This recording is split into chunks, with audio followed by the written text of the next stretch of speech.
बिस्मिल्लाहिर्रहमानिर्रहीम। अस्सलाम वालेकुम नाज़रीन, आप यूट्यूब चैनल देख रहे हैं। मैं इमरान खान हूँ। सबसे पहले तो पंजाब के अंदर इंतहाई बदतरीन सलूक किया गया है खैबर पख्तूनख्वा से आने वाले मेहमानों के साथ। खैबर पख्तूनख्वा के वज़ीर आला है और ये बाई डिज़ाइन किया गया। ये मिलिट्री एस्टेब्लिशमेंट की फैलाई हुई नफरत है और शरीफ खानदान की गंदी और घटिया सियासत है। शरीफ खानदान ने हमेशा यही किया है। शहबाज शरीफ साहब ने भी जाग पंजाबी जाग का नारा लगाया था और ये पंजाब को दूसरे सूबों से अलग करने की इन्होंने कोशिश की थी। नवाज शरीफ ने हमेशा इसी तरह की घटिया सियासत की है और पंजाब को इस्तेमाल करते रहे हैं। पंजाब ऐसा बिल्कुल नहीं है, लेकिन इन्होंने हमेशा घटिया सियासत की है।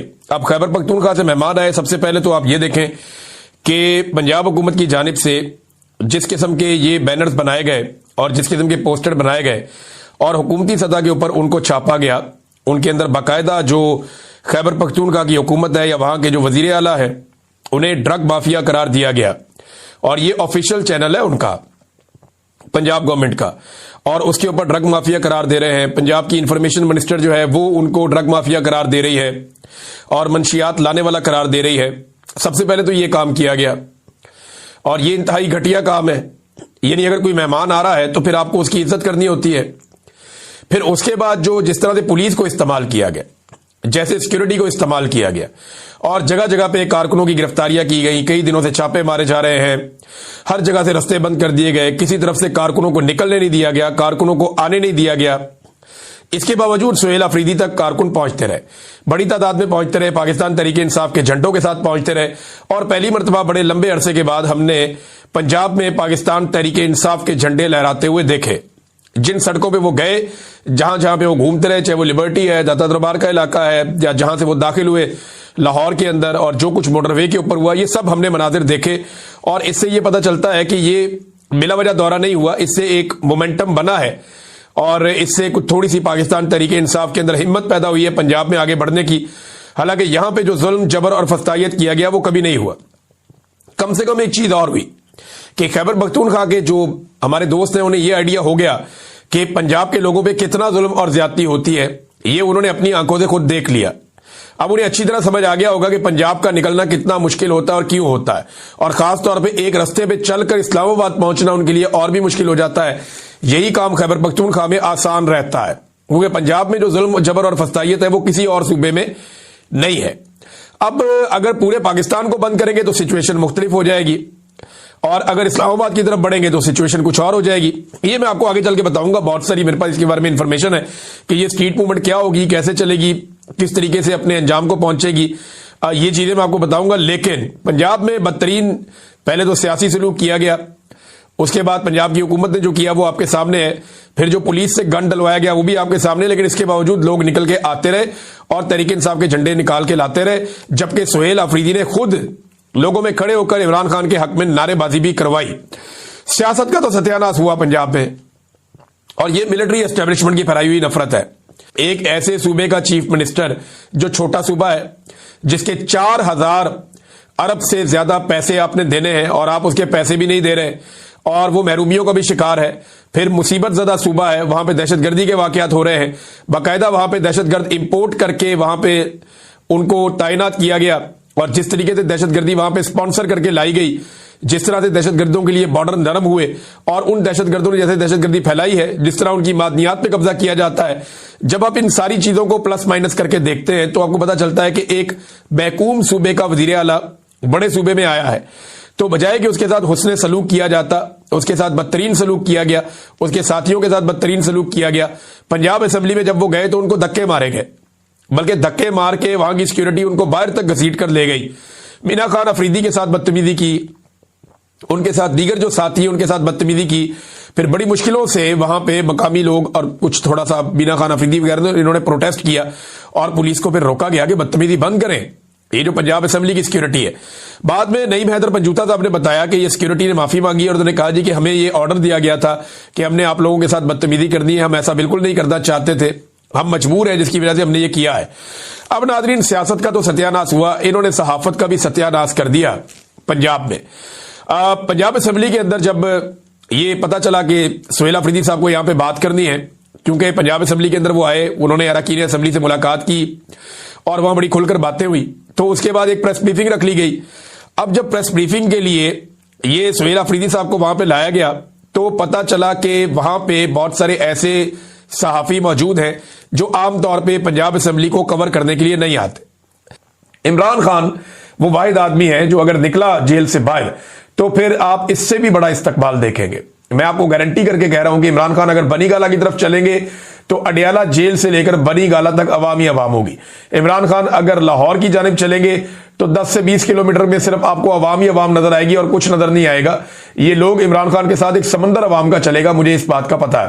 अल्टीमेटली बाहर तो आ जाना इमरान खान ने, हमेशा निजाम कभी किसी को अंदर रख नहीं सकता, जितनी भी ज्यादती कर ले। जब इमरान खान साहब बाहर आएंगे तो पाकिस्तानी अवाम उनके साथ खड़ी होगी। वो जो तब्दीली लाएगा पार्लियामेंट के जरिए से लाएगा, वो अवामी प्रेशर को बढ़ाएगा जरूर, ताकि ऐसे एलिमेंट जो टेबल के ऊपर नहीं आ रहे वो टेबल के ऊपर आकर इंसाफ की बात करें। इमरान खान अवामी प्रेशर को बढ़ाएगा, ये मुझे पहले दिन से आइडिया है।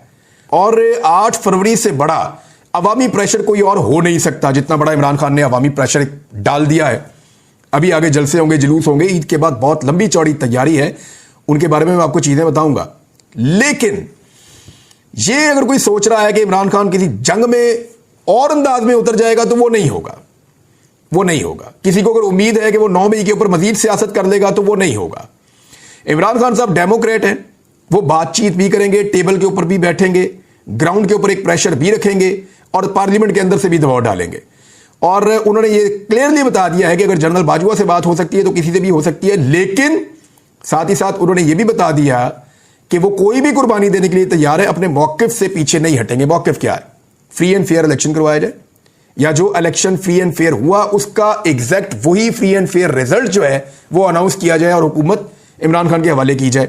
वैसे इस वक्त जो पाकिस्तान की सूरत हाल है ना, ये हुकूमत अगर 1 साल चल गई तो फिर इमरान खान का रास्ता, इमरान खान बुलडोजर बन जाएगा।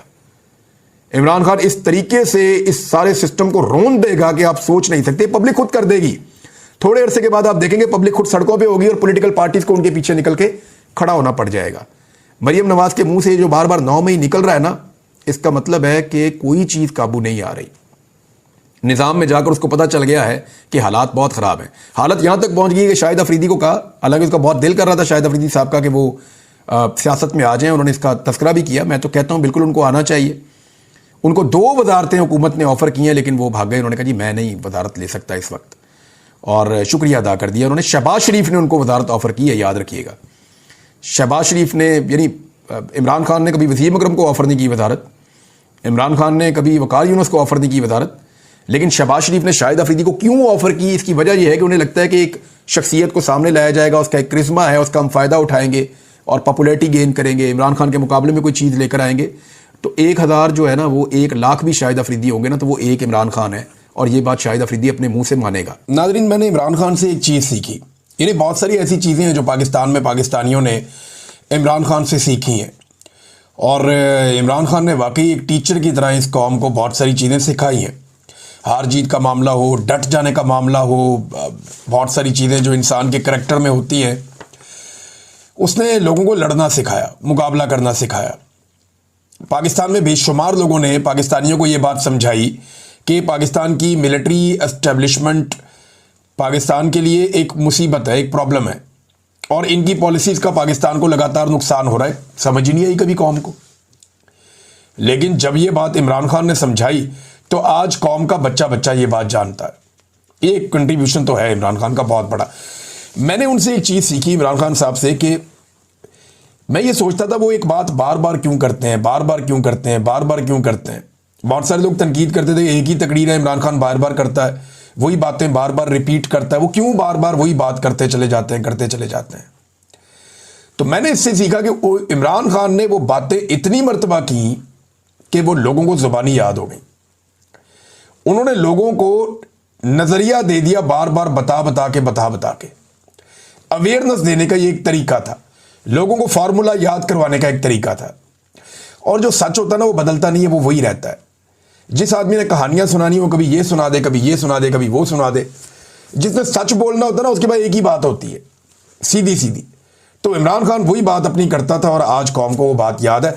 तो बाद औक़ात आपको लगता होगा मेरे वीलॉग के अंदर चीज़ें और बातें कभी कभी रिपीट हो जाती हैं। तो मेरे ख्याल में जो चीज़ जैसे होती है उसको जब आप बयान करते हैं तो जितनी दफ़ा आप करते हैं वो वैसे ही रहती है। और मैंने ये सीखा कि अगर कोई चीज़ आपको समझ आ जाए तो उसको हैमर करें, बार बार उसको बताएं, पब्लिक तक उसको पहुंचाएं ताकि उसका इम्पैक्ट हो।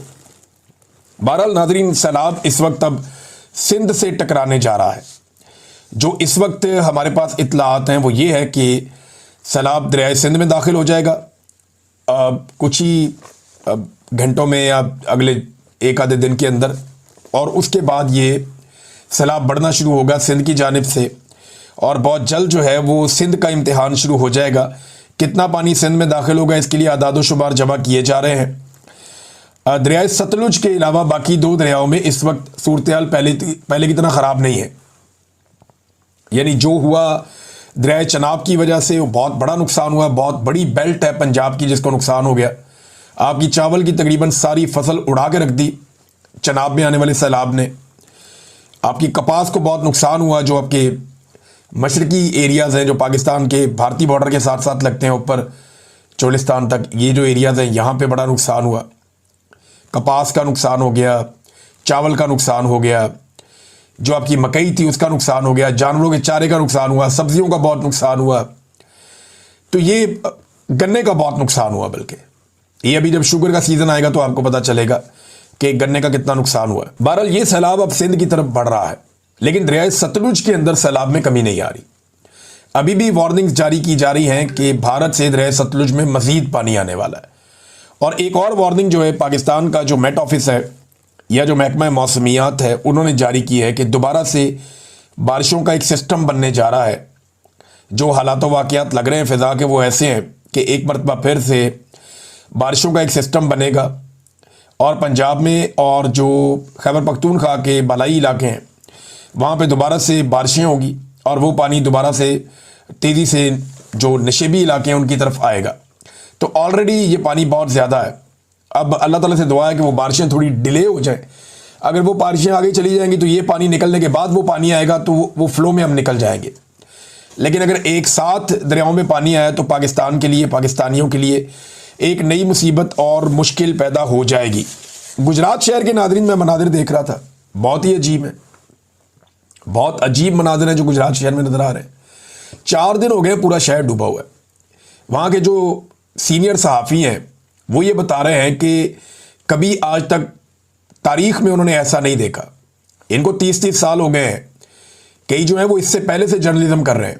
वो ये बताते हैं कि हमने 3-3 दहाइयाँ हो गई जर्नलिज्म को, हमने आज तक कभी 90s से हम कर रहे हैं सहाफ़त, हमने गुजरात को कभी ऐसे नहीं देखा। पूरा शहर जो है वो एक बैड गवर्नेंस की मिसाल बना हुआ है। और ये सारा कुछ क्यों हो रहा है कि डीसी, कमिश्नर, ये जितने भी ओहदेदार थे ये सारे के सारे और कामों में लगे हुए थे। इनकी सारी तवज्जो ये थी कि मरियम नवाज को खुश करना है तो पीटीआई के घरों पे छापे मारो, एस्टेब्लिशमेंट को खुश करना है तो इसको गिरफ्तार करो, उसको अंदर डालो, उसको अगवा करो, उस पर मुकदमा बनाओ। ये इन्हीं कामों में लगे रहे और कोई महकमा भी अपना काम नहीं कर रहा था। देखें, किसी जिले का अगर डीसी सो जाए ना या तवज्जो देना छोड़ दे तो सारे महकमे नीचे सो जाते हैं। यही बेड़ा गर्क हुआ कि किसी महकमे ने अपना काम नहीं किया। जहाँ कचरा था वहीं था, जहाँ ब्लॉकेज थी वो वहीं थी, सीवरेज का निज़ाम कहीं ख़राब था तो वो वहीं पे था, कोई काम अगर होने वाला था तो वो वहीं रुक गया और उसकी वजह से